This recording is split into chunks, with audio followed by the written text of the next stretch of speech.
உடம்பு சரியில்லை, நீ உங்களுக்கு கோவிட் ஏதாவது வந்துடும். നടി നിത്യ മേനോനെതിരെ വ്യാപക വിമർശനം.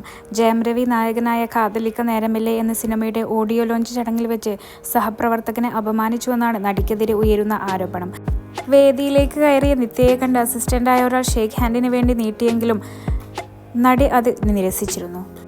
തനിക്ക് സുഖമില്ലെന്നും ഇനി കോവിഡോ മറ്റോ ആണെങ്കിൽ നിങ്ങൾക്കും വരും എന്നായിരുന്നു സ്റ്റേജിൽ നിന്ന് ആളോട് നടി മറുപടിയായി പറഞ്ഞത്.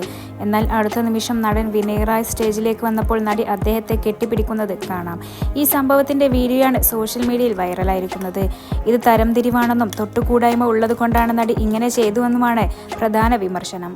ഒരാളെ അപമാനിക്കുന്നതിന് തുല്യമായ പ്രവൃത്തിയാണ് നിത്യ ചെയ്തതെന്നും സിനിമയിൽ താരങ്ങളും അസിസ്റ്റൻസും ഒക്കെ മനുഷ്യന്മാരാണ് എന്നുമാണ് നിത്യയോട് വിമർശകർ പറയുന്നത്.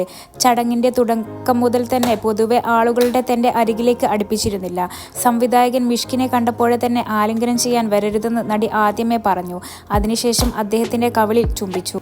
പിന്നാലെ മിഷ്കിൻ നിത്യ മേനോന്റെ കയ്യിൽ തിരികെ ചുംബിക്കുകയും ചെയ്തു. തനിക്ക് വേണ്ടപ്പെട്ടവരുമായ നടി സ്നേഹവും സൗഹൃദവും പ്രകടിപ്പിച്ചത് അത്തരത്തിലാണ്. തന്റെ നായകൻ ജയം രവിയെയും കെട്ടിപ്പിടിച്ചുകൊണ്ടാണ് നിത്യ തന്റെ സ്നേഹം പങ്കുവച്ചത്.